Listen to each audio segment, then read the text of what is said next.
चलिए दोस्तों, अब हम पढ़ने वाले हैं भारत के विदेश संबंध के बारे में। तो विदेश संबंध मतलब जो अन्य देश है, अन्य देशों में मुख्य रूप से हम देखेंगे एक तो चीन के बारे में और एक देखेंगे हम पाकिस्तान के बारे में। क्योंकि अन्य देश से जो भारत के विदेशी संबंध है उतने ज़्यादा चर्चे में नहीं रहते जितना कि इसमें रहते हैं, क्योंकि अन्य देशों से इसके जो संबंध है वो सकारात्मक है।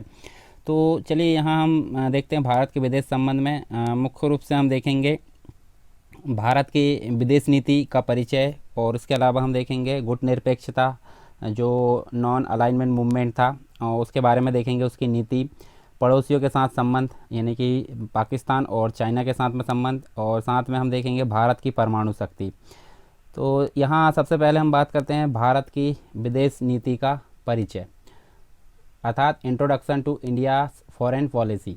तो भारत की जो यानी कि हम स्वतंत्रता की अगर बात करें 1947, तो 1947 के समय वैश्विक स्तर पर देखें तो वैश्विक स्तर पर विभिन्न प्रकार की समस्याएं विद्यमान थी। इसके कुछ समय पूर्व भी हम देख सकते हैं विश्व युद्ध हुआ था। कौन सा? Second world war.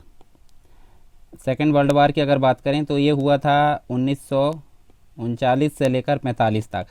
तो इस युद्ध की भी जो कुछ प्रॉब्लम्स थी, वो समस्याएं थी, उसके प्रभाव को भी भारत के द्वारा झेला गया था। शांति के वैश्विक प्रयासों के परिणाम स्वरूप संयुक्त राष्ट्र की स्थापना की गई थी 1945 में। यूनाइटेड नेशन जिसे हम बोलते हैं, उसके रूप में एक अंतर्राष्ट्रीय निकाय था, वो उसकी स्थापना की गई थी।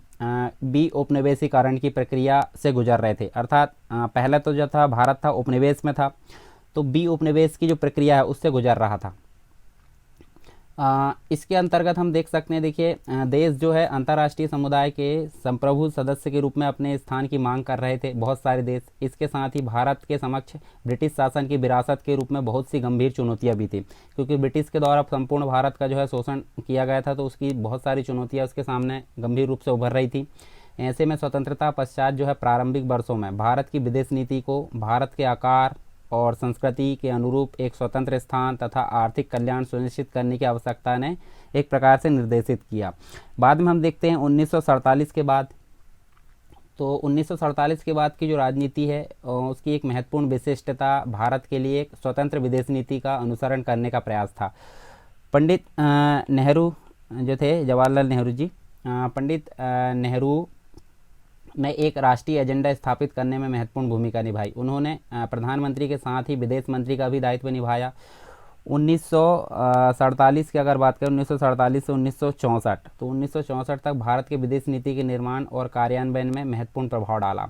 नेहरू जी ने विदेश नीति को भारत की स्वतंत्रता की रक्षा करने एवं उसे सुदृढ़ बनाने तथा इसके जो राष्ट्रीय हित है उसके संरक्षण के उपकरण के रूप में प्रयोग किया, ताकि वैश्विक शांति की स्थापना एवं उपनिवेशवाद विरोधी प्रयासों के साथ ही लोगों में जो है आत्मनिर्भरता, आत्मविश्वास तथा गर्व की भावना का विकास भी किया जा सके। इसी के अलावा भारत ने जो है अपने विदेशी संबंधों की अगर बात करें तो अन्य सभी देशों की संप्रभुता का सम्मान करने और शांति की स्थापना करने के से माध्यम मतलब जो शांति है उसकी स्थापना करने के माध्यम से सुरक्षा सुनिश्चित करने के उद्देश्य से संचालित करने का निर्णय लिया, और यह उद्देश्य राज्य की नीति के निर्देशक तत्वों में परिलक्षित किया। तो राज्य की नीति के निर्देशक जो तत्व है वो आपको देखने को मिलेंगे आर्टिकल नंबर 36 से लेकर 51 तक। ठीक है, तो आर्टिकल नंबर 51 में क्या दिया गया है? 51 में दिया गया है अंतर्राष्ट्रीय शांति और सुरक्षा की अभिवृद्धि। तो उसी के संबंध में अगर देखें हम तो राज्य जो है एक प्रकार से अंतर्राष्ट्रीय शांति और सुरक्षा की अभिवृद्धि का जो दायित्व वो है, इसके अलावा दायित्व है, यहाँ दायित्व मतलब नीति निर्देशक तत्वों के अंतर्गत ये रखा गया है। राष्ट्रों के बीच न्यायसंगत और सम्मानपूर्ण संबंधों को बनाए रखना, इसके अलावा जो है संगठित लोगों के एक दूसरे से व्यवहारों में अंतर्राष्ट्रीय विधि और संधि वार्ताओं या बाध्यताओं के प्रति आदर करने या बढ़ाने, इसके अलावा मध्यस्थता के द्वारा अंतर्राष्ट्रीय विवादों के निपटारे के लिए प्रोत्साहन देने का प्रयास करेगा। तो ये सभी जो है अंतर्राष्ट्रीय शांति और सुरक्षा की अभिवृद्धि के अंतर्गत आर्टिकल नंबर 51 के अंतर्गत ये है दायित्व किसके? राज्य के। मतलब हमारे नीति निर्देशक तत्व है, परंतु राज्य के लिए वो एक प्रकार से कर्तव्य है। ठीक है, इसके अलावा नेहरू की विदेश नीति के कुछ 3 प्रमुख उद्देश्य थे, जैसे कि वर्षों के श्रम से प्राप्त संप्रभुता की रक्षा करना, इसके अलावा क्षेत्रीय अखंडता का संरक्षण करना, तीव्र आर्थिक विकास को प्रोत्साहन करना। ये मुख्य रूप से नेहरू जी की विदेश नीति के क्या थे? एक प्रकार से उद्देश्य थे।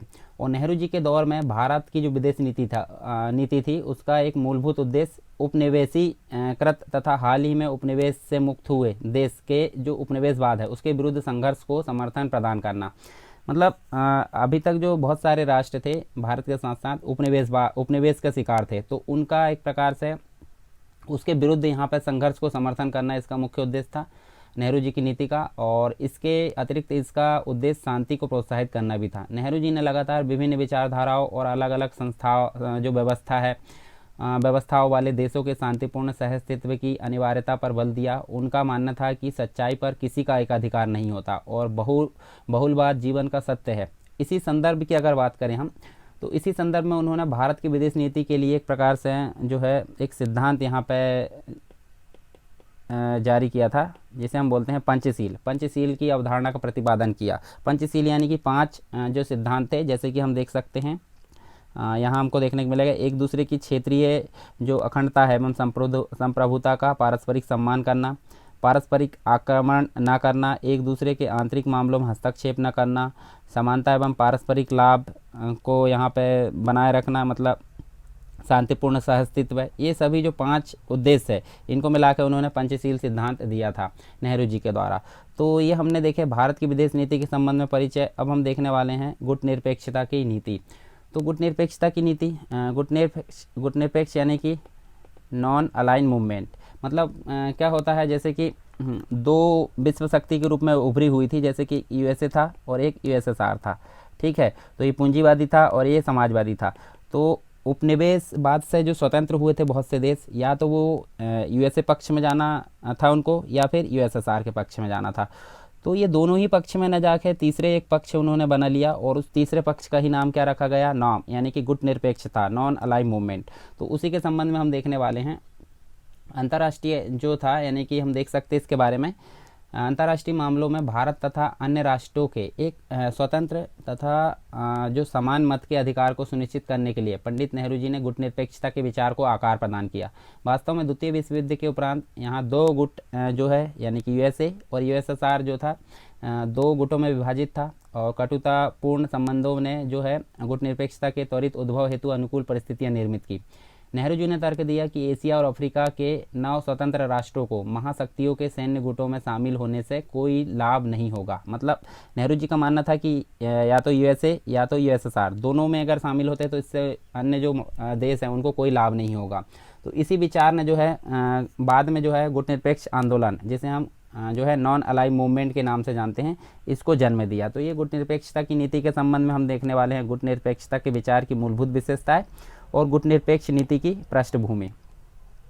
सबसे पहले देखते हैं गुटनिरपेक्षता के विचार की मूलभूत विशेषताएं। तो देखिए, सबसे पहला जो है शांति के क्षेत्र का जो विस्तार करने के लिए जो है प्रतिबद्ध थे। मतलब जो गुटनिरपेक्ष आंदोलन के जो नेता थे, शत्रुता की बजाय किस पर फोकस करते थे, शांति के क्षेत्र का निर्माण के लिए।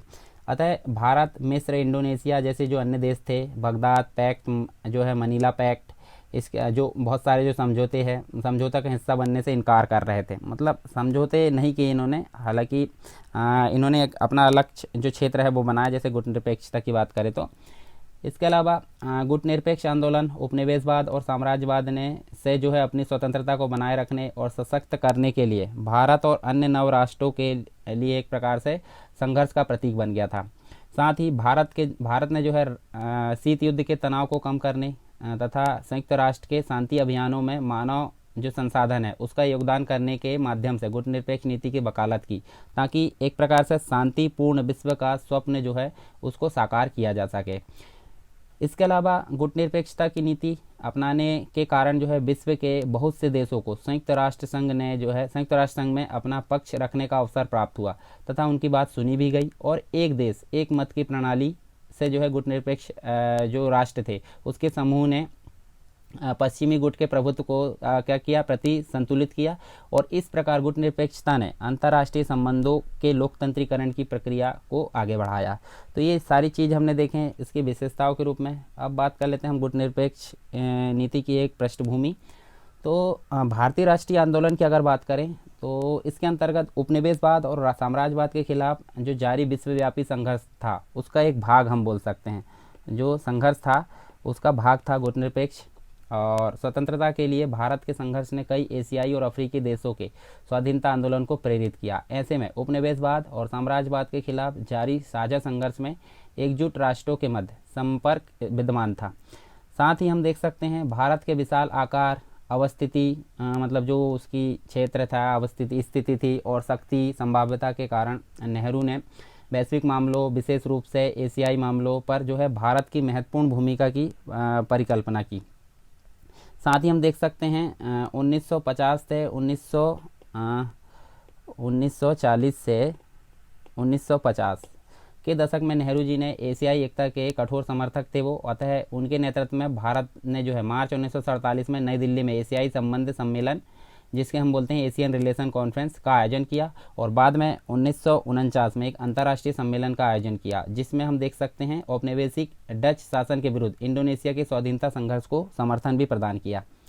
साथ ही हम देख सकते हैं भारत बी उपनिवेशीकरण प्रक्रिया तथा नस्लवाद के विरोध, मुख्यतः दक्षिण अफ्रीका में रंग भेद विरोधी संघर्ष का प्रखर जो है समर्थक था, जिसके अंतर्गत हम देख सकते हैं बाडुंग एफ्रो एशियन सम्मेलन 1955 नव स्वतंत्र एशियाई एवं अफ्रीकी देशों के साथ भारत की सहभागिता का उच्चतम स्तर था। इसी सम्मेलन ने जो है बाद में गुटनिरपेक्ष आंदोलन का पथ प्रदर्शित किया और गुटनिरपेक्ष आंदोलन का प्रथम शिखर सम्मेलन हम देख सकते हैं 1961 में बेलग्रेड में देखने को मिलता है। ठीक है, तो ये सारी चीज़ हमने देखे। हालांकि जो नॉन अलाइन मूवमेंट था आलोचना से परे नहीं था, बहुत आलोचना की गई। पूर्वी अमेरिकी राज्य सचिव जॉन फास्टर डुलेस ने इस पर जो है अनैतिक तटस्थता का आरोप लगाते हुए इसकी आलोचना की। इसके प्रत्युत्तर में नेहरू जी ने कहा, गुटनिरपेक्षता का आशय प्रत्येक मामले के गुण एवं दोषों की विवेचना करने, सही और गलत को समझने और फिर जो सत्य है उसके पक्ष में निर्णय लेने से है। तो नेहरू जी ने उसके तर्क में यहाँ पे आंसर दिया। तो इस प्रकार हमने जो है गुटनिरपेक्षता के संबंध में कुछ चीज़ें जाने, इसकी पृष्ठभूमि के संबंध में। और गुटनिरपेक्षता ने भारत को जो है किसी एक गुट में न बांधकर इसे दोनों पक्षों में सम्मिलित राष्ट्रों के साथ आर्थिक संबंधों का विकास करने में सक्षम बनाया। इससे भारत अपनी आवश्यकता के अनुरूप पश्चिमी राष्ट्रों से पूंजी, तकनीकी, मशीन तथा खाद्य की आपूर्ति में समर्थ हुआ। वहीं दूसरी ओर इसने सार्वजनिक क्षेत्र में भारी उद्योगों के निर्माण, जिसके अंतर्गत हम देख सकते हैं 1954 के बाद ऐसे समय में सोवियत संघ के रूप में एक विश्वास पात्र सहयोगी प्राप्त किया, जब अमेरिका भारत का सहयोग करने को इच्छुक नहीं था। तो ये गुटनिरपेक्ष आंदोलन दोनों के पक्ष में न रहकर दोनों की सहायता से, जैसे हमने मिश्रित अर्थव्यवस्था देखे थे, वैसे ये गुटनिरपेक्ष आंदोलन भी हमको देखने को मिलता है। अब पड़ोसियों के साथ संबंध, जिसके अंतर्गत मुख्य रूप से हम देखेंगे चीन और पाकिस्तान। मतलब देखिए भारत के पड़ोसी देशों की अगर देखें तो यहाँ देखिए हमको पाकिस्तान देखने को मिलता है, अफ़गानिस्तान, इसके अलावा चाइना, नेपाल, भूटान और म्यांमार देखने को मिलता है और बांग्लादेश। तो कितने हो गए, 1 2 3 4 5 6 7 हमको देखने को मिलता है। तो अफ़गानिस्तान की सीमा तो जो है थोड़ी सी लगती दिखती यहाँ हमको। तो मुख्य रूप से हम देख सकते हैं ये हमारे पड़ोसी, और सबसे ज़्यादा जो सीमा है बांग्लादेश से लगती है। इसके अलावा श्रीलंका जो है और एक है यहाँ पे मालदीव, तो ये समुद्री पड़ोसी देश है। तो मुख्य हम देखने वाले हैं पाकिस्तान और चाइना के संबंध में जो है पड़ोसियों के साथ संबंध के बारे में हम देखने वाले हैं भारत की। तो सबसे पहले देखते हैं पाकिस्तान की बात करें तो पाकिस्तान के साथ में संबंध एक नज़र में हम देख लेते हैं। यहाँ पे ये हमारा चल रहा है आधुनिक भारत, मतलब एक प्रकार से स्वतंत्रता के बाद भारत, और जो ज़्यादा विस्तार से है वो इंटरनेशनल रिलेशन, यानी कि जो अंतर्राष्ट्रीय संबंध है एक प्रकार से, उसके अंतर्गत हम सारी चीज़ें विस्तार से देखेंगे। अभी हम नॉर्मल जो है विशेष रूप से, मतलब यहाँ हम केवल भारत के, पाकिस्तान और चीन से संबंधित जो युद्ध विवाद है उन सब से संबंधित यहाँ पे देखेंगे, और जो विस्तार से चीज़ है वो बाद में हम देखेंगे।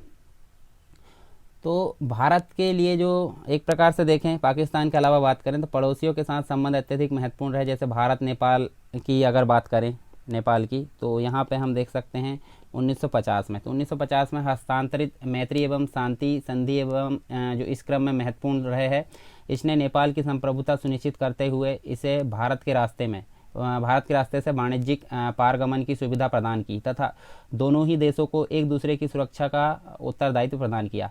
इसी प्रकार अगर देखें बर्मा अर्थात वर्तमान में म्यांमार जो है, ये हम देख सकते हैं, म्यांमार जाकर बसे भारतीयों की समस्या का भी शांतिपूर्ण निराकरण किया गया। श्रीलंका की अगर बात करें तो श्रीलंका है। श्रीलंका में जो है तमिल निवासियों के मुद्दे को लेकर कुछ तनाव विद्यमान था, किंतु इसे द्विपक्षीय संबंधों को प्रभावित नहीं किया गया। हालांकि पाकिस्तान तथा कालांतर में चीन के साथ संबंधों में गंभीर समस्या देखने को मिलती है। तो ये दोनों के बारे में हम यहाँ पर देखेंगे। सबसे पहले देखते हैं पाकिस्तान के साथ में।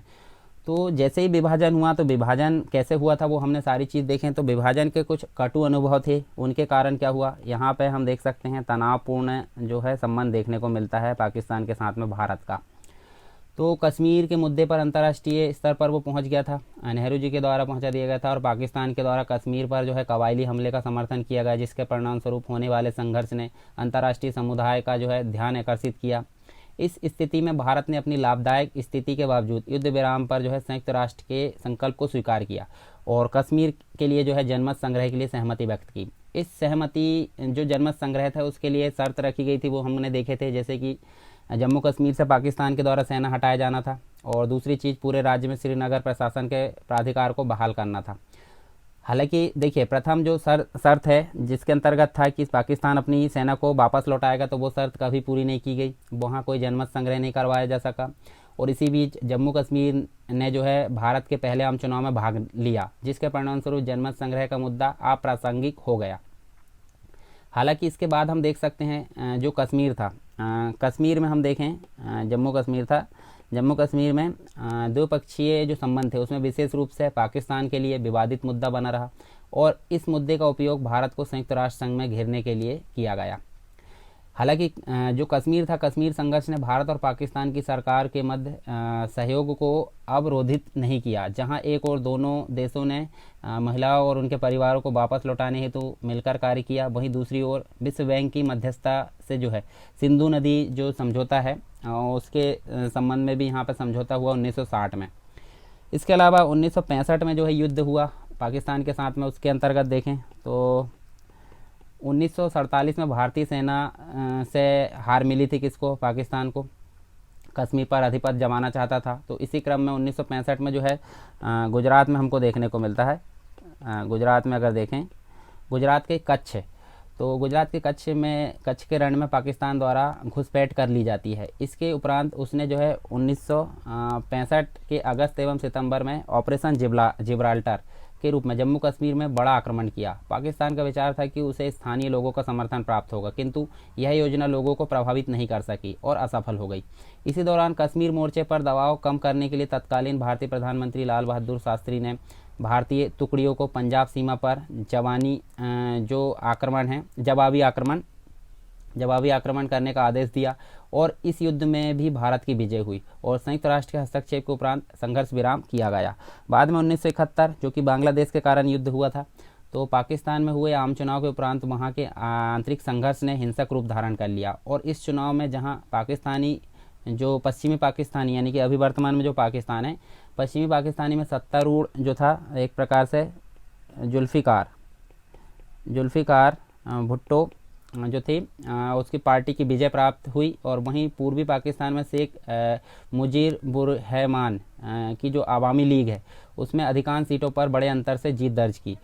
किंतु शक्तिशाली पश्चिमी पाकिस्तानी जो धड़े थी उसमें लोकतांत्रिक परिणामों को दरकिनार करते हुए लीग की परिसंघ की मांग को अस्वीकार कर दिया गया, और इसके साथ ही पाकिस्तानी सेना ने जो है शेख मुजीब को गिरफ्तार कर लिया और क्रूर उत्पीड़न के माध्यम से लोगों की आवाज़ों को दबाने का प्रयास किया।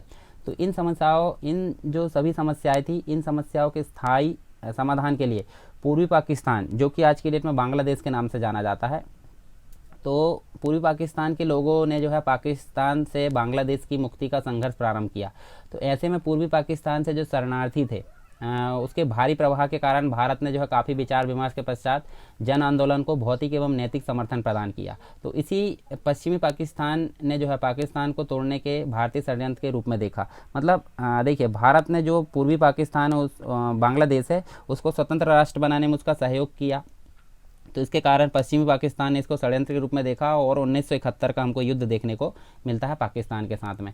तो जो जन आंदोलन किया था भारत के द्वारा, जन आंदोलन के दमन के लिए जो पश्चिमी पाकिस्तान है उसको अमेरिका तथा चीन का समर्थन प्राप्त था। ऐसे में अमेरिका तथा चीन समर्थित पाकिस्तानी आक्रमण से सुरक्षा प्राप्त करने हेतु भारत ने सोवियत संघ के साथ 20 वर्षों की शांति एवं मैत्री संधि पर हस्ताक्षर किया, और विभिन्न राजनयिक प्रयासों के बावजूद कोई सार्थक परिणाम प्राप्त नहीं हुआ। और दिसंबर 1971 की बात करें तो यहाँ पे हमको भारत पाकिस्तान के मध्य पश्चिमी एवं पूर्वी दोनों मोर्चों पर युद्ध छिड़ गया।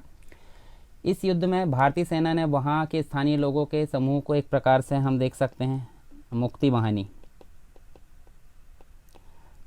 वाहिनी के नाम से उसको जाना जाता है, और उसके सहयोग से केवल 10 दिनों में पाकिस्तानी सेना को आत्मसमर्पण के लिए बाध्य कर दिया। बाद में एक स्वतंत्र राष्ट्र के रूप में बांग्लादेश का उदय हुआ, जो कि वर्तमान में हम देख सकते हैं, तथा भारत ने एक पक्षीय युद्ध विराम की घोषणा कर दी और कुछ समय पश्चात इंदिरा गांधी तथा जुल्फिकार भुट्टो के मध्य शिमला समझौता भी होता है। तो ये सारी चीज़ हमने देखें। इसके बारे में फिर देखते हैं कारगिल युद्ध। तो हमने अगर बात करें 1971 की, तो 1971 में भारत की विजय हुई थी बांग्लादेश के उपलक्ष्य में जो युद्ध हुआ था।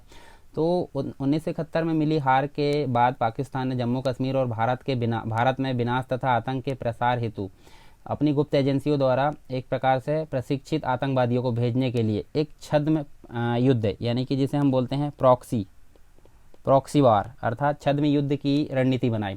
और 1999 में हम बात करें तो तथाकथित मुजाहिदीनों ने नियंत्रण रेखा पार कर मस्को, द्रास, कक्सर, बटालिक आदि जो इलाके थे उसमें कुछ भारतीय क्षेत्र पर कब्जा कर लिया। और इन गतिविधियों में पाकिस्तान के हाथ होने का पता लगने पर भारतीय सैन्य दलों ने क्या किया, एक प्रकार से यहाँ संघर्ष शुरू कर दिया, जिसे कारगिल संघर्ष के नाम से जाना जाता है। और इस संघर्ष ने जो है समस्त विश्व का ध्यान आकर्षित किया अपनी ओर। और इन दोनों देशों की अगर बात करें तो 1998 में जो है परमाणु शक्ति को अर्जित कर लिया था, और दोनों में से किसी के भी द्वारा इसका प्रयोग किया जा सकता था। हालांकि भारतीय सैन्य दल ने पारंपरिक युद्ध रणनीति को प्रयोग तथा वायुसेना की सहायता से अपने क्षेत्र को पुनः प्राप्त कर लिया। और कारगिल संघर्ष को एक बड़ा विवाद जो है यहाँ देखने को भी मिलता है। तत्कालीन पाकिस्तानी प्रधानमंत्री को इस कदम की जानकारी नहीं दी गई, और कालांतर में जो तत्कालीन सैन्य है प्रमुख जनरल परवेज़ मुशर्रफ ने जो राष्ट्रपति का पद धारण किया। तो हम ये देख सकते हैं कारगिल विजय की एक चित्र है, भारतीय सेना के द्वारा यहाँ झंडा फहराया गया।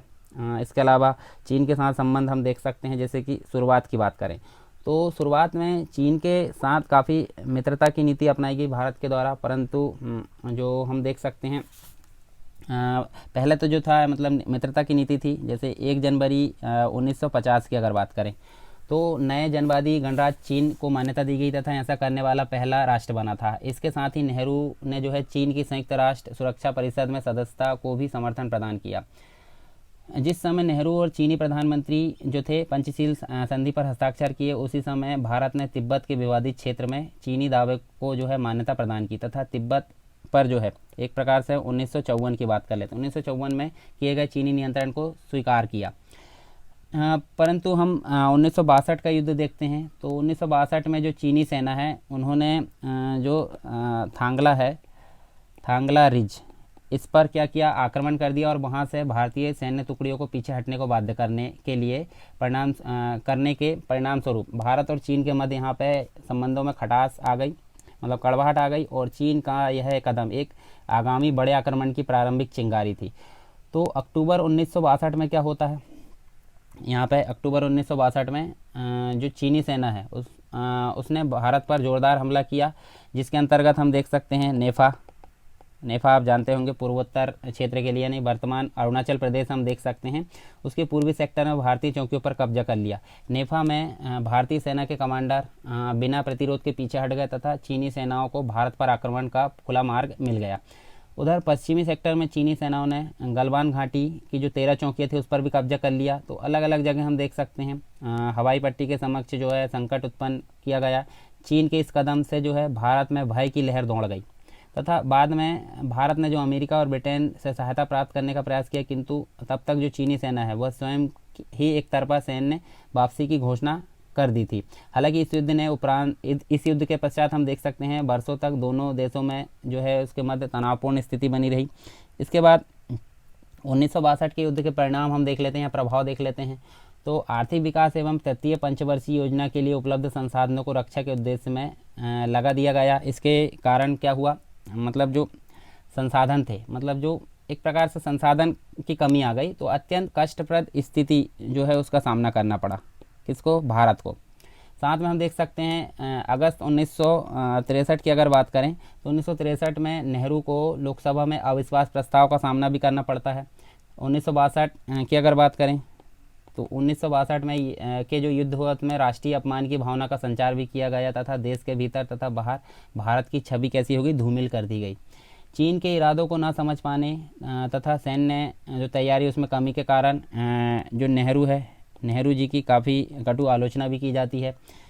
1976 की बात करते हैं हम यहाँ पे, तो 1976 तक जो है दोनों देशों के मध्य संबंध निष्क्रिय रहे और 1976 में सामान्य संबंध पुनः बहाल किए गए तथा 1979 की बात करते हैं, तत्कालीन विदेश मंत्री अटल बिहारी वाजपेयी ने जो है चीन की यात्रा भी की थी।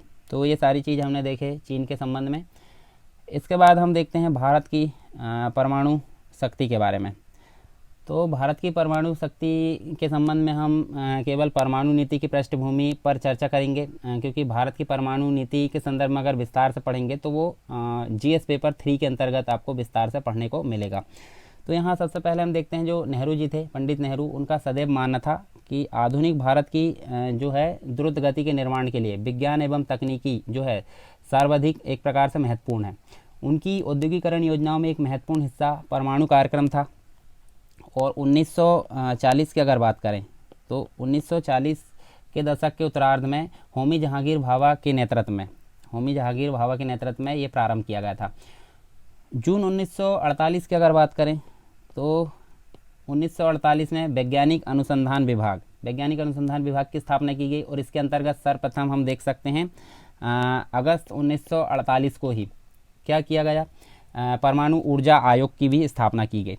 फिर हम देख सकते हैं इसके पश्चात 3 अगस्त 1954 को क्या हुआ, राष्ट्रपति के आदेश अनुसार प्रधानमंत्री के प्रत्यक्ष निर्देशन में एक परमाणु ऊर्जा विभाग, जिसे हम DAE के नाम से भी जानते हैं, तो इसको जो है इसका गठन किया गया। इसके बाद 1 मार्च 1958 को के जो है एक सरकारी संकल्प के द्वारा परमाणु ऊर्जा विभाग के अंतर्गत जो है परमाणु ऊर्जा आयोग की भी स्थापना की गई। अब इसके कुछ उद्देश्य है वो हम देख लेते हैं। तो यहाँ पे देखिए, भारत परमाणु ऊर्जा का प्रयोग केवल शांतिपूर्ण उद्देश्यों के लिए करना चाहता था, ये इसका प्रमुख उद्देश्य हम देख सकते हैं। साथ में नेहरू जी हमेशा से परमाणु शस्त्रों के विरोधी थे, अतः उन्होंने सभी महाशक्तियों से पूर्ण परमाणु निशस्त्रीकरण की अपील की थी। हालांकि इसके साथ ही उन्होंने व्यवहारिक दृष्टिकोण अपनाते हुए परमाणु तकनीक के विकास को भी खारिज नहीं किया था। यहाँ हम देख सकते हैं 1974 में, तो 1974 में इंदिरा गांधी के नेतृत्व में जो है पहला परमाणु परीक्षण किया गया था। भारत ने इसे शांतिपूर्ण विस्फोट कहा तथा अपना पक्ष रखते हुए तर्क दिया कि भारत केवल शांतिपूर्ण उद्देश्यों के लिए ही परमाणु शक्ति का प्रयोग करेगा। इस प्रकार से बात की गई यहाँ पे।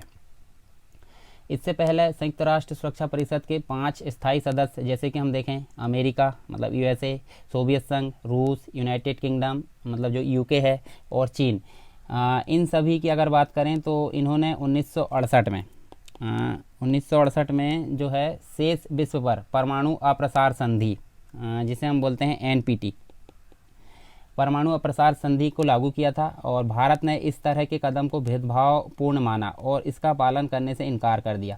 भारत का सदैव यह विचार रहा है कि NPT अर्थात परमाणु अप्रसार संधि जैसी संधि का केवल गैर परमाणु शक्तियों पर लागू किया जाना 5 परमाणु संपन्न राष्ट्रों के एकाधिकार को वैधता प्रदान करेगा। साथ में हम देखें तो 1998 में जो है भारत के द्वारा पुनः परमाणु परीक्षण किया गया, जिसमें सैन्य उद्देश्यों के लिए परमाणु ऊर्जा के उपयोग की क्षमता का प्रदर्शन किया गया। इसके कुछ समय पश्चात ही पाकिस्तान ने भी इस तरह का परीक्षण किया। भारत और पाकिस्तान के इन कदमों से अप्रसन्न होकर अंतर्राष्ट्रीय समुदाय ने कठोर प्रतिबंध आरोपित किए। हालांकि बाद में हम देख सकते हैं जब भारत ने परमाणु हथियारों के प्रथम प्रयोग नहीं, नो फर्स्ट यूज़ जिसे हम बोलते हैं, उसके लिए प्रतिबद्धता व्यक्त किए, तो परमाणु ऊर्जा के शांतिपूर्ण उपयोग का विचार रखा तथा परमाणु मुक्त विश्व के स्वप्न हेतु वैश्विक स्तर पर सत्यापन योग्य और भेदभावपूर्ण परमाणु निरस्त्रीकरण के प्रति अपनी प्रतिबद्धता दोहराई तथा प्रतिबंधों को हटा लिया गया। तो इस प्रकार से हमने देखें परमाणु से संबंधित ये सारी चीज़ें। तो हमने ये जो विदेश संबंध के संबंध में देखिए हमने क्या क्या चीज़ें देखें। भारत के विदेश के संबंध में हमने भारतीय विदेश नीति का परिचय, गुटनिरपेक्षता की नीति, पड़ोसी के साथ संबंध और भारत की परमाणु शक्ति। अब इसके बाद हम जो पढ़ने वाले हैं वो है हमारे सामने लोकतांत्रिक व्यवस्था के समक्ष संकट। तो बहुत सारे संकट हमको देखने को मिलते हैं, जैसे कि जो है लोकतांत्रिक व्यवस्था के अंतर्गत हमको आपातकाल देखने को मिलता है 1975 के समय, इंदिरा गांधी के समय। तो उसके बारे में हम यहाँ पे जानने वाले हैं विस्तार से। तो चलिए देख लेते हैं हम इसके बारे में। सबसे पहले हम देखेंगे आपातकाल से संबंधित जानकारी, फिर जेपी आंदोलन क्या था, नक्सली आंदोलन और माओवादी विद्रोह और सांप्रदायिकता, इन सभी के बारे में हम यहाँ पे पढ़ने वाले हैं। तो आपातकाल की अगर बात करें तो यहाँ पे हम देख सकते हैं जो 26 जून 1975 की बात करें तो 26 जून 1975 को घोषित जो आंतरिक आपातकाल था, मतलब आंतरिक जो विद्रोह था, एक प्रकार से गलत ढंग से उसको लगाया गया था इंदिरा गांधी के द्वारा। तो आंतरिक आपातकाल को स्वतंत्रता के पश्चात भारत का सबसे बड़ा राजनीतिक संकट माना जाता है। और आपातकाल के अंतर्गत ही हम अगर देखें तो हमको बहुत सारी चीज़ें देखने को मिलती है। जैसे हम यहाँ देख सकते हैं, जैसे सबसे पहले अगर बात करें हम आर्थिक मुद्दे की, तो आर्थिक मुद्दे के अंतर्गत हमको बहुत सारी चीज़ें देखने को मिलती है। जैसे कि हमको बहुत सारे आर्थिक संकट देखने को मिलता है, जैसे मंदी का दौर हमको देखने को मिलता है, ठीक है। फिर हमको बेरोजगारी देखने को मिलती है, उसके अलावा मुद्रास्फीति देखने को मिलती है और अनाज की कमी। इन सभी कारकों के सम्मिलित रूप से गंभीर आर्थिक संकट यहाँ उत्पन्न हो जाता है। इसके अलावा बांग्लादेश की मुक्ति के लिए भारत द्वारा समर्थन किया जाता है, तो भारत की जो विदेशी मुद्रा है भंडार, उस पर गंभीर प्रभाव पड़ता है और इन भंडारों में कमी आती है एवं बहुत से संसाधनों की दिशा बदलकर उन्हें रक्षा के क्षेत्र में मोड़ दिया जाता है। साथ में हम 1972 से 73 के बीच में अगर देखें तो मानसून की निरंतर विफलता होती है। इसके कारण खाद्यान्न की उपलब्धता काफ़ी प्रभावित होती है और यह व्यापक रूप से जो मूल्य रहते हैं, मूल्य में वृद्धि का कारण बनता है। साथ में हम देखें औद्योगिक रूप से अशांति देखने को मिलती है, मतलब बड़े पैमाने पर बेरोजगारी होती है, आर्थिक मंदी आती है, इसके कारण हमको औद्योगिक अशांति देखने को मिलती है।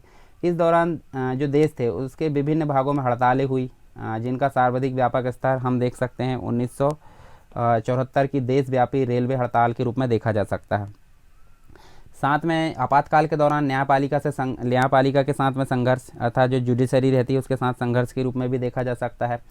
तो जो इंदिरा गांधी रहती है, इंदिरा गांधी के नेतृत्व में अगर देखें तो केंद्र सरकार ने संविधान में संशोधन किया, जिसने जो है संसद को एक प्रकार से नीति निर्देशक तत्व है, जिसके अंतर्गत हम देख सकते हैं DPSP, directive principle of state policy, उसको प्रभावी बनाने वाले जो मतलब एक पर विधायी शक्तियाँ थी या विधान थे या नियम थे, कानून, उसके मामले में मौलिक अधिकारों में कटौती करने की शक्ति प्रदान की। मौलिक अधिकार मतलब फंडामेंटल जो राइट होते हैं, जो मूल अधिकार होते हैं हमारे, तो मौलिक अधिकार में कटौती करने का यहाँ पर शक्ति प्रदान कर दी गई।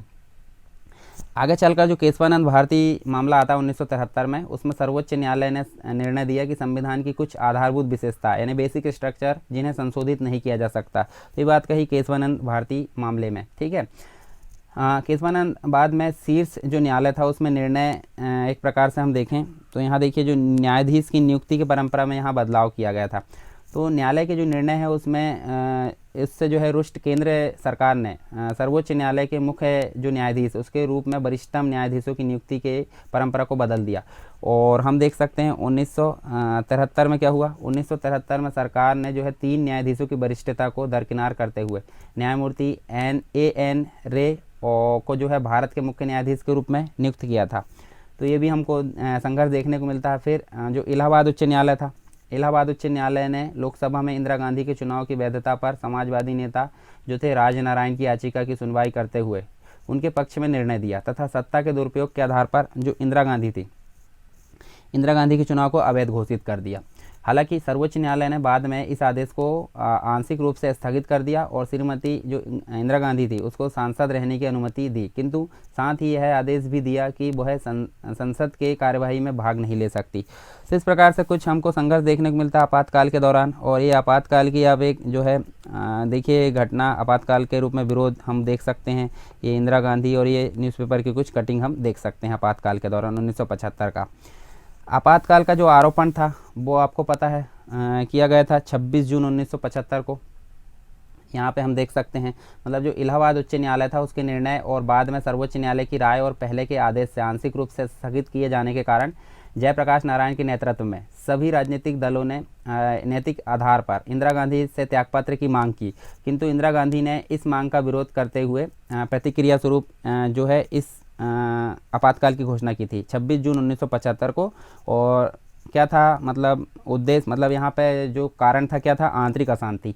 तो आंतरिक अशांति के खतरे के अनुसार अनुच्छेद 352 के तहत राष्ट्र जो है आपातकाल घोषित कर दिया गया था। एक बार आपातकाल घोषित हो जाने के बाद शक्तियों का संघीय वितरण निलंबित रहता है और सभी शक्तियां केंद्र सरकार में निहित हो जाती है। इस अवधि के दौरान हम देख सकते हैं मूल अधिकार की जो है कटौती की जाती है और आपातकाल की घोषणा के बाद प्रेस पर प्रतिबंध लगाए जाते हैं और विपक्ष के नेताओं की भी गिरफ्तारी की जाती है। ठीक है, तो ये सारी चीज़ यहाँ पर की गई।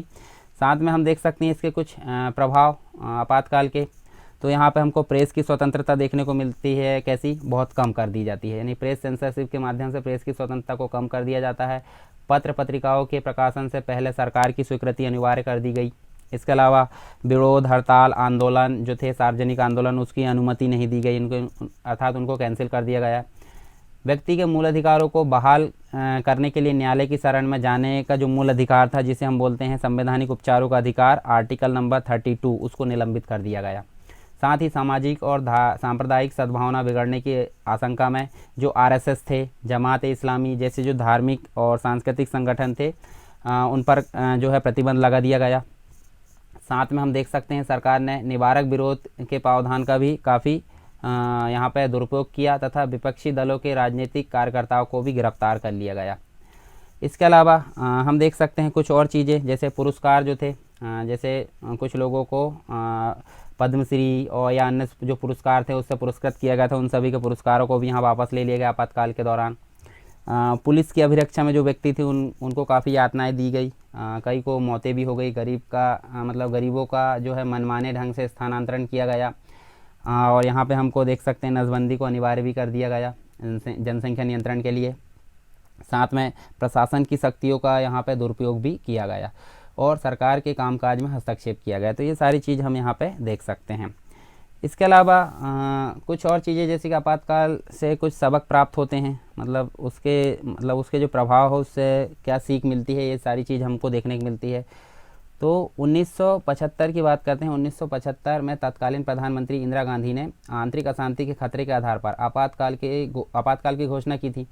तो आपातकाल की अवधि के दौरान शक्ति के दुरुपयोग के कारण यह अनुभव किया गया कि इस प्रकार के कदम कानूनी और लोकतांत्रिक, मतलब जो इस प्रकार के कदम उठाए जाते हैं वो कानूनी व लोकतांत्रिक संस्थानों का शासन एक प्रकार से कमज़ोर करते हैं। इसलिए आपातकाल के बाद राजनीतिक सर्वसम्मति से यह सुनिश्चित किया गया कि आपातकाल की घोषणा दोबारा न हो।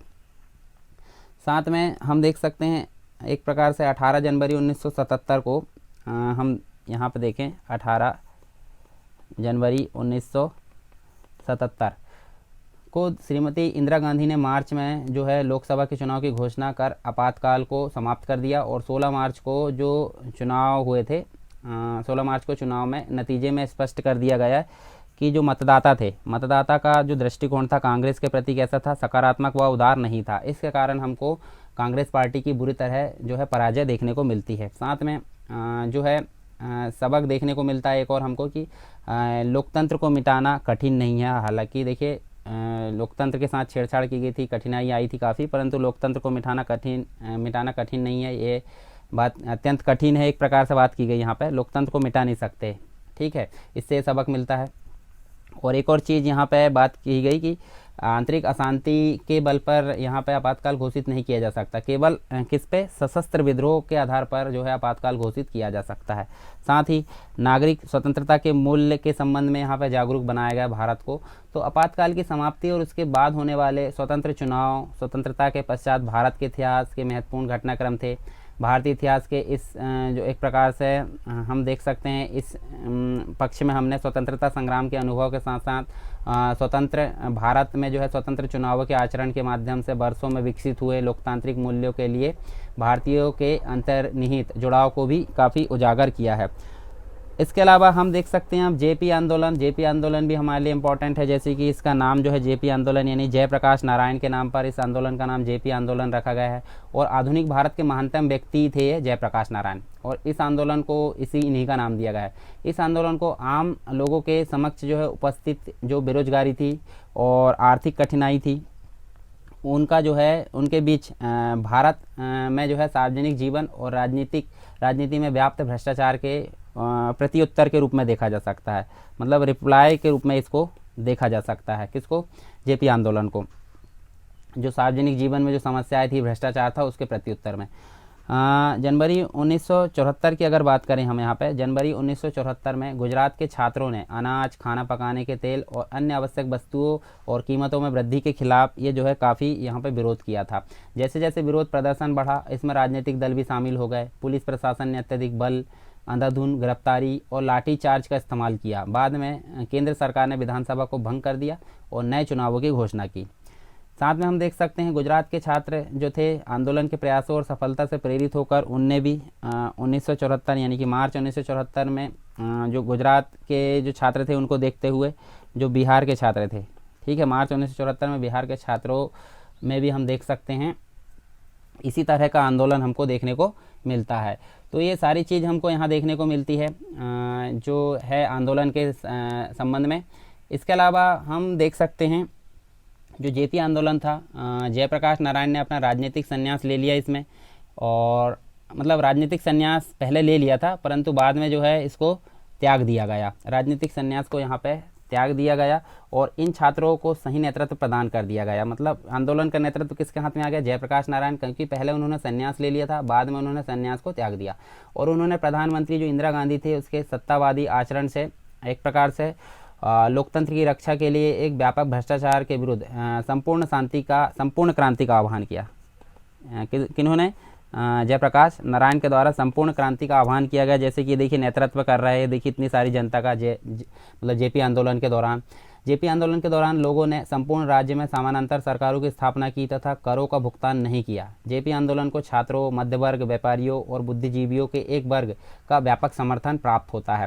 साथ में हम देखें जेपी आंदोलन को लगभग सभी गैर वाम दलों का समर्थन भी प्राप्त था और 1974 में ही इसके अंत में देखें तो आंदोलन की संगठनात्मक संरचनाओं के अभाव के कारण जेपी आंदोलन जो है काफ़ी स्लो हो गया यानी मंद पड़ गया। इसमें शामिल अधिकांश छात्रों ने अपनी कक्षाएं पुनः प्रारंभ कर दी। साथ ही यह आंदोलन गुजरात, बिहार के दोनों ही राज्यों में ग्रामीण और शहरी गरीबों को आकर्षित करने में भी काफ़ी विफल रहा। हाँ, परिणाम स्वरूप देखें जेपी के मतलब जयप्रकाश नारायण के नेतृत्व ने जो है तत्कालीन सरकार के खिलाफ आंदोलन को नेतृत्व प्रदान कर इस आंदोलन की साख में वृद्धि की और उसके बाद इस आंदोलन ने जो है जनता पार्टी के रूप में संयुक्त मोर्चा बनाने एवं विपक्षी दलों को लामबंद करने में एक महत्वपूर्ण भूमिका भी निभाई। तो ये हमने देखें कुछ चीज़ें जेपी आंदोलन के बारे में। इसके बाद देखते हैं नक्सली आंदोलन और माओवादी जो विद्रोह थे उसके संबंध में कुछ चीज़ें जान लेते हैं। जैसे कि हम बात कर लेते हैं यहाँ पे मार्च 1967 की। तो मार्च 1967 में पहली गैर कांग्रेसी सरकार थी जिसका नाम था यूएफ यानी कि यूनाइटेड फ्रंट, जो कि हम देख सकते हैं पश्चिम बंगाल के अंतर्गत सत्ता में आई थी। अब इसके अंतर्गत हम देखें तो इसके अंतर्गत मिश्रण था, एक तो सीपीआई कम्युनिस्ट पार्टी और एक देखिए जो मार्क्सवादी कम्युनिस्ट सीपीएम और बांग्ला कांग्रेस, इन तीनों का मिश्रण हम कहाँ देख सकते हैं? यूनाइटेड फ्रंट में पश्चिम बंगाल के अंतर्गत इसके रूप में देख सकते हैं। और इस नई सरकार ने भूमि सुधारों के कार्यान्वयन में एक प्रकार से तेजी लाने का फैसला लिया।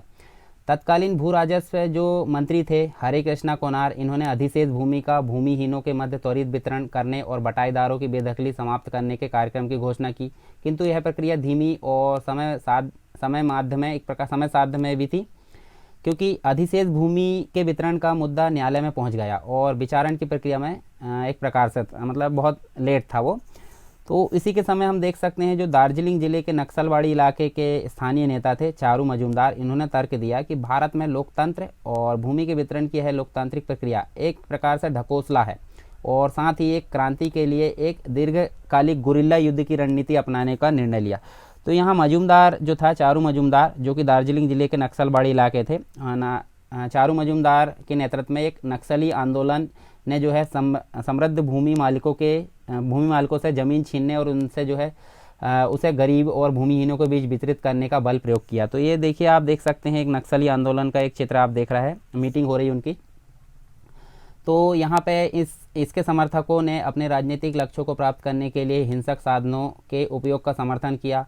प्रारंभ में जो यूनाइटेड फ्रंट थी, जो हमने देखे यूनाइटेड फ्रंट, जो कि पश्चिम बंगाल के अंतर्गत, यूनाइटेड फ्रंट सरकार द्वारा समझौते के लिए एक मंत्रिमंडलीय मिशन भेजा गया, किंतु यह मिशन विफल रहा। और वार्ता के बाद हम देख सकते हैं दिए गए समाधान को, जो चारू मजूमदार थे, चारू मजूमदार हम देख सकते हैं इन्होंने मानने से इनकार कर दिया। अंततः सरकारी दमन की नीति का जो प्रभाव पड़ा, और जुलाई हम देख सकते हैं 1967, तो 1967 तक अधिकांश नेताओं के जेल जाने के साथ ही यह किसान आंदोलन भी खत्म हो गया।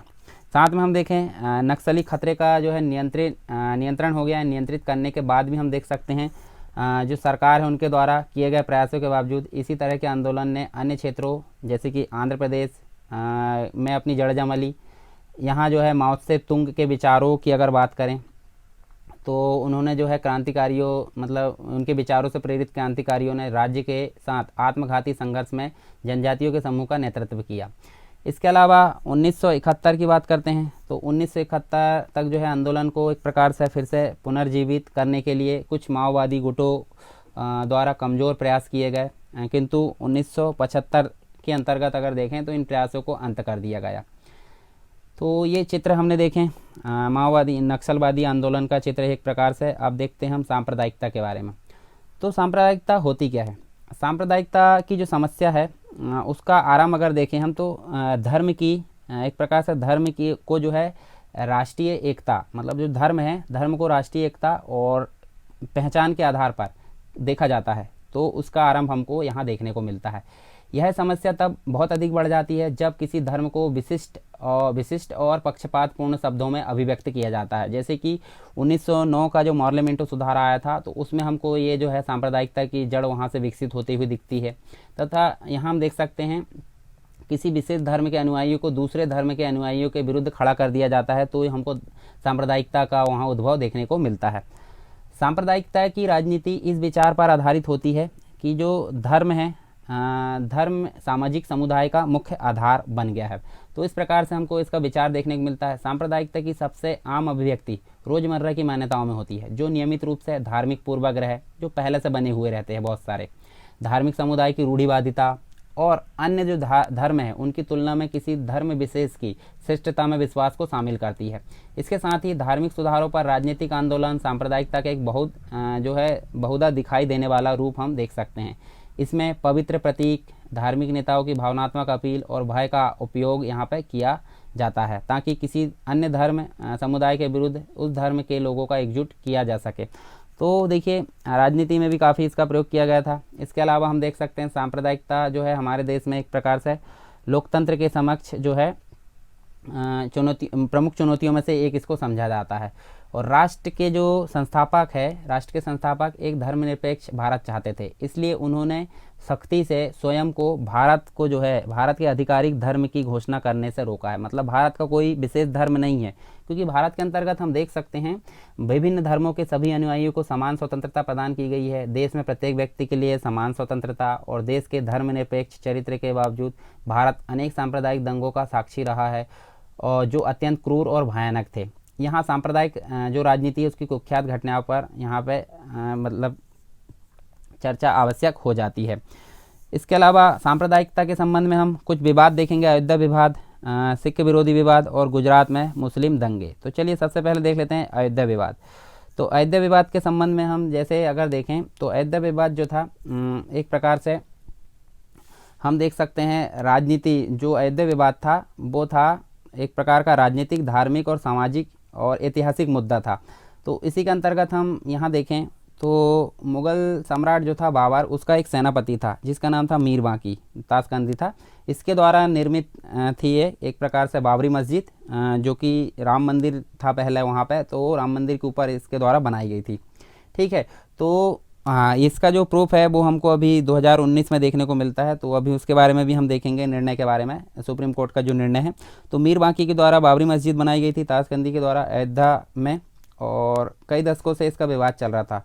कुछ हिंदुओं का मानना था कि मस्जिद जो है भगवान राम के जन्म स्थान पर निर्मित राम मंदिर को ध्वस्त करके बनाई गई है, और यह विवाद न्यायालय पहुंचा। और उसके अलावा हम देखें तो न्यायालय ने इसको जो है 1940 में बंद करवा दिया मस्जिद को।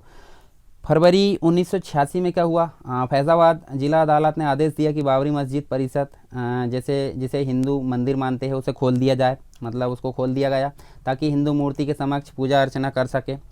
दरवाज़ों को खोलने के तुरंत बाद हम देख सकते हैं दोनों पक्षों के मध्य जो है सांप्रदायिक आधारों पर आंदोलन आरंभ हो गए, और धीरे धीरे स्थानीय मुद्दे ने जो है राष्ट्रीय मुद्दे का रूप ले लिया, और सांप्रदायिक तनाव में भी काफ़ी वृद्धि हुई।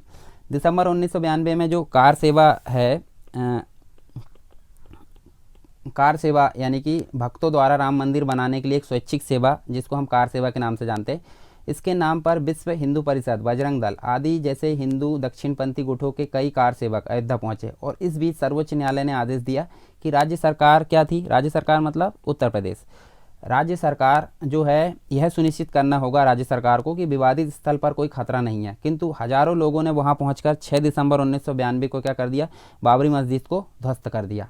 ठीक है, और देश में जो है शांतिपूर्ण माहौल एक प्रकार से काफ़ी बिगड़ गया, अशांत हो गया। और इसके बाद बड़े पैमाने पर हमको सांप्रदायिक दंगे देखने को मिलते हैं भारत के अंतर्गत, जिसमें अनेक लोग मारे गए। तब केंद्र सरकार ने जो है राज्य सरकार को बर्खास्त कर दिया। उस समय मंदिर ध्वस्त किए जाने की परिस्थितियों से संबंधित जांच के लिए एक आयोग गठित किया गया, जिसका नाम था लिब्राहीन आयोग। लिब्राहीन आयोग जो है उसकी नियुक्ति की गई।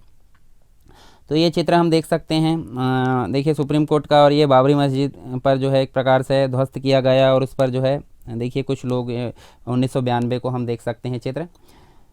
इसी के साथ में हम देखें तो अभी हाल ही में नवंबर 2019 को क्या हुआ, जो चीफ जस्टिस ऑफ इंडिया है, जो अभी वर्तमान में दूसरे हैं परंतु उस समय तत्कालीन रूप से रंजन गोगोई थे, तो उन्होंने आदेश दिया कि एक ट्रस्ट का निर्माण किया जाए 3 महीने के अंतर्गत, और उस ट्रस्ट के द्वारा क्या किया जाएगा, मंदिर निर्माण की योजना बनाई जाएगी, संपत्ति का प्रबंधन किया जाएगा। इस प्रकार का यहाँ व्यवस्था की गई, और यहाँ पे ये सारी व्यवस्था की गई जैसे आर्कियोलॉजिकल सर्वे ऑफ इंडिया यानी कि भारतीय पुरातात्विक सर्वेक्षण विभाग जो था उसकी रिपोर्ट प्रस्तुत की गई, जिसमें यह दर्शाया गया कि जो मस्जिद थी, मस्जिद जो बनाई गई थी मीरवाकी के द्वारा, वो खाली ज़मीन पर नहीं थी, मतलब उसमें मंदिर के साक्ष्य मिले हैं। तो उसी के कारण यहाँ पे और अनुच्छेद जो है 142 का प्रयोग किया गया, मतलब जो सुप्रीम कोर्ट है उसके जो आदेश है उसको कोई खारिज नहीं कर सकता।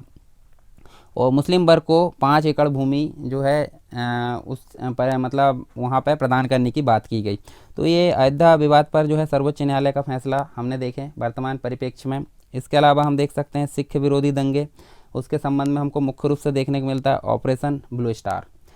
तो इंदिरा गांधी सरकार के आदेशों के तहत हम देख सकते हैं 1984 को जो है 1984 में भारतीय सेना ने कोड नेम जो था उनका, कोड नेम मतलब एक ऑपरेशन था जिसका नाम ऑपरेशन ब्लू स्टार, उसके तहत जो अमृतसर था, अमृतसर मतलब जो स्वर्ण मंदिर, अमृतसर के स्वर्ण मंदिर में सिख आतंकवादियों के जो विरुद्ध है वो हमला कर दिया, और सेना जो थी सिखों के पवित्र स्थान में से आतंकवादियों को बाहर निकालने में सफल रही, किंतु इस घटना से उन्हें रुष्ट कर दिया।